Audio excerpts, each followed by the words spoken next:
there, my name is Bree from 1134 Press, where we share bookmaking, journaling, and papercraft inspiration to help you document your life. So today's video is a little different from what we've done in the past. This video is in collaboration with Amanda McCormick from former Housewife. She reached out to me like some months ago and had this great idea of making a book club, but not in the traditional sense. So we filled a box of random scraps and trash that we had in our craft rooms and sent them to each other. We did have some parameters where we wanted to include some kind of writing utensil. We also wanted to include 3 writing prompts and a wildcard item. So what follows in this video is a conversation between both of us, just kind of casually talking about our process and approach to the box of trash that we sent to each other, and also I guess kind of our philosophies around bookmaking and art journaling. So I hope you all enjoy this video and find some inspiration in our chat. And hey Amanda, so welcome to our channel. In a previous video, I shared with everyone your awesome book kit, and I'm so excited to have you on and for you to talk a little bit about former Housewife and where it all started, where this brand started. I started former Housewife in October, last October in 2020.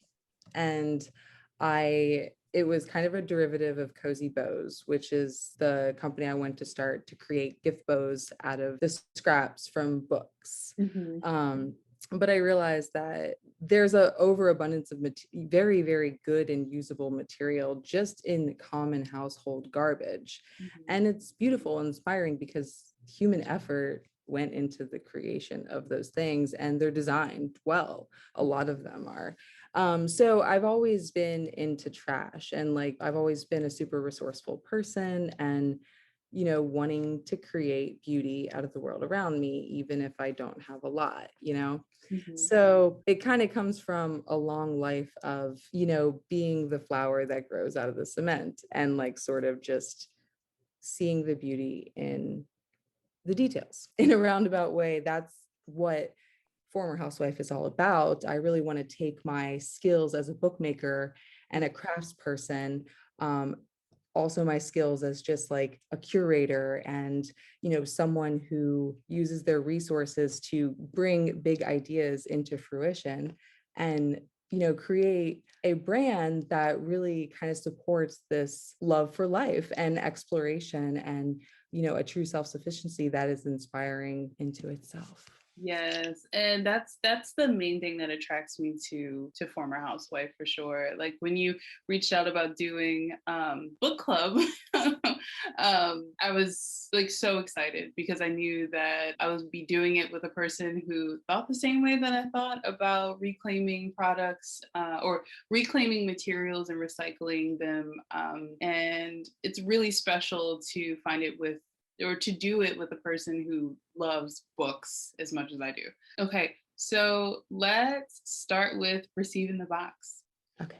So in the box, there were a whole bunch of different materials that we curated for each other, including prompts. So what was your approach like when you opened up the box? Just being a person that curates things myself, I was like naturally kind of sorting at first and kind of looking at the lay of the land and really just taking it all in, because there were so many layers that I was just like, this is a book on itself, like of itself, because it's like there were segments to it. But yeah, so I kind of just intuitively sorted through a lot of the materials, and I really took more of like a approach, like trying to think of the prompts in terms of the book rather than putting the prompts in the book, if that makes sense. And I started responding to things that I could tell you had changed in some way.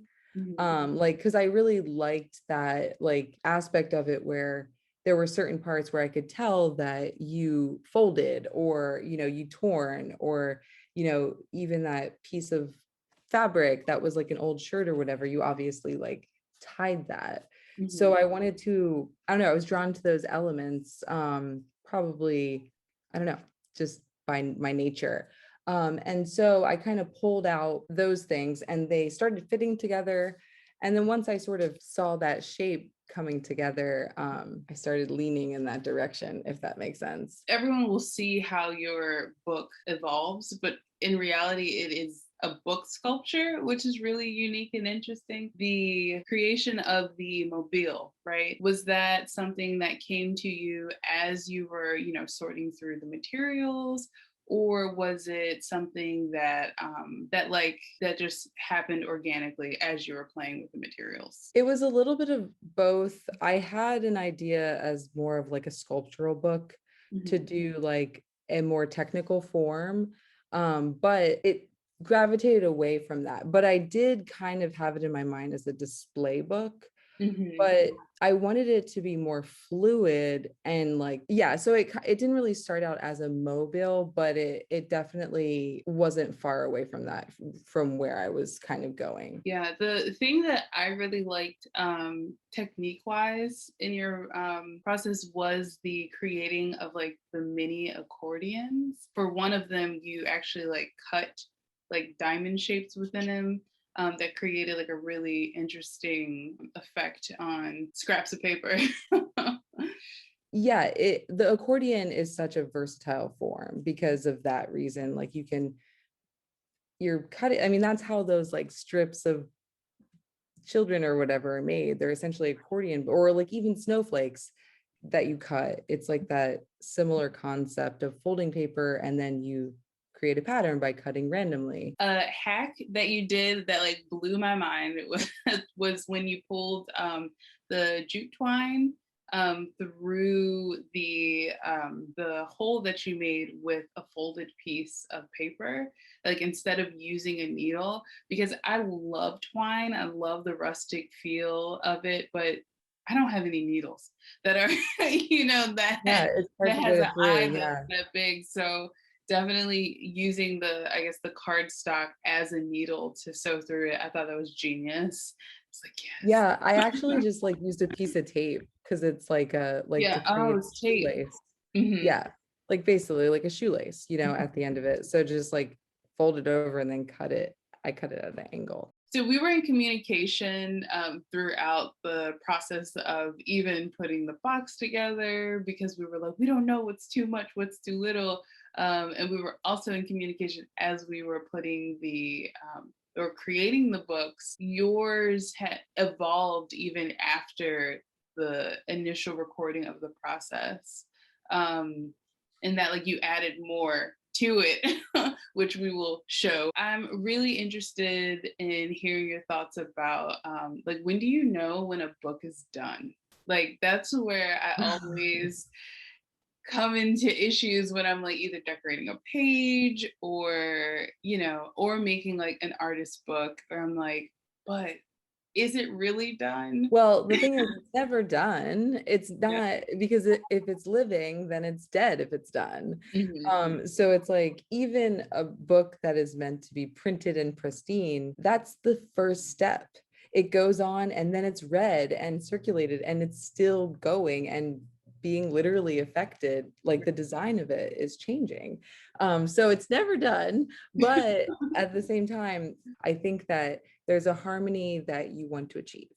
And you achieve that along the way multiple times, but it just depends on how dense you want that to be, how layered you want that to be. So you could literally put two gestures on a page and it could be done, Right. And that is going to create something that is like, very ethereal. You know what I mean? It's not going to be very dense. It's going to be much more like a light tone, or Right. maybe very dense. I don't know. I'm not an art critic because I'm not into that. But like, but I think like in terms of me, it depends on the project. So certain projects have boundaries, which I love. Even as a writer, I love playing with form or like existing within restraint because I think restraint, like that's why I use trash. It makes me thrive because you're constantly problem solving and you're trying to create a harmony with unlikely things, therefore creating much more opportunity for emotion and connection and all the things. Certain projects like this, when I'm really kind of trying to like go in it very open and use it as an opportunity for me to explore and maybe find a new note to work with as an artist, like a new sort of thing, they could take forever. Like this project actually took me quite long because I sat on the prompt so long because them themselves or they like changed as time went by. Not to sound overly complex because I do also value, you know, sort of like coming to a stopping point. But I think sometimes too, just to say, and I think one of the cool things about the art that I create is that a lot of it can come to a stopping point, and then it can have a revival 5 years later. Yeah, no, that was a great nerd out session on bookmaking and paper making and paper crafting. I feel like some people are totally gonna like be right here with you. Yeah, it's just like, you know, I often mention in my videos that like, you know, I'm being extra or that like junk journals are extra. And I really do believe that like if you're a bookmaker or a scrapbooker, you are an extra person because to create a junk journal or any kind of artist book, you're employing so many different disciplines of art. You know, the bookmaking, the collaging, like, you know, color theory, you're playing with fabrics, like there's so much just to document like it's just one moment. There's so many different disciplines that you're pulling on when you are journaling or bookmaking. And yeah, I think we're very extra people. I took a very similar approach to you where I first started sorting through, seeing what was included, like super delighted by like that there was the little plastic tabs that go on the end of bread bags, like you know, like real scrappy pieces that we see every day and then just forget. So I was just going through everything, seeing what I had, and then I went through the prompts. So the prompt that I was drawn to was the one that was imagine a world that these creatures live in, and each prompt was packaged in an envelope, and in each envelope there was another piece of ephemera or paper, and there was these really weird like deep sea like fish aquatic life, and an answer immediately came to me, which was, oh, they live beneath the skin. So from there, I went back to the box and then started pulling everything that I could find that reminded me of skin. So was if that was through color or through texture. And the paper that I used the most for the book was actually, you told me it was paper that you use for produce that you ironed out, that had this really nice like bumpy texture that like I just love. And now I'm like, I gotta save all that type of paper because it's really beautiful.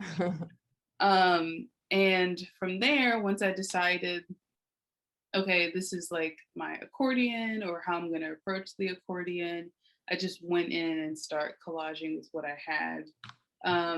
And one of my favorite things that I did were the weaving of the paper scripts, which were also love that. thanks. I love it. Like yeah. And the paper strips, which were cut from, what was that cut from? Like a science book? Yeah, it was like the end like of like a science book, but it, you know, the strips were pretty thin, I think, like probably like not even an inch thick. Yes, yeah. And I remember doing like, I think the last time I've weaved paper, I was probably in like elementary school. Like, I don't even know why like that to do that like came to mind, but I guess I was just trying to make decisions that again represented layers of skin. Yeah. I thought it was incredible. Like I really did. I mean, I was reacting very much when I initially saw it. I was just like, oh my gosh. But yeah, there was like even the way that you folded it in, like it was more like a like French doors type approach. I love that too. And then the treasure bag. Yeah. Oh, the treasure bag. Yeah. So, because I was using these images of the fish or whatever, I had an idea of like sample collections and decided to include the bag as if it was a bag of like these creatures collected within this book. And yeah, but I think my favorite part of creating the book was doing the cover because that was a time for me to really do my layering that I really like to do, and getting to sew in that piece of crayon that I broke off, which was totally inspired by your books, which you guys should check out. Amanda has a collection of journals where she sews on really beautiful, weird found objects. And she does it in a more graceful way and artful way than I do, where I'm literally like, needle, wrap, okay, I'm done. Oh. So yeah, definitely check that out. But I was definitely inspired by that technique.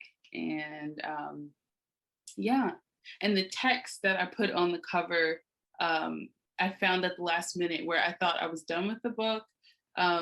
And then I found the word flesh very tiny, and then cut that out and just stuck it on the front. And then the way I really want to use the idea of like using that tab as like a closure match or whatever. Yeah, closure. Because that was just genius. Like I was just like, oh my God, I feel seen. Because like, because I gave you like, I don't know, 8 or 10 of those things. Because that's another thing too. Like we see one randomly, but like we don't really conceive what they are because they're created in these huge amounts. Like, yeah. They are a closure.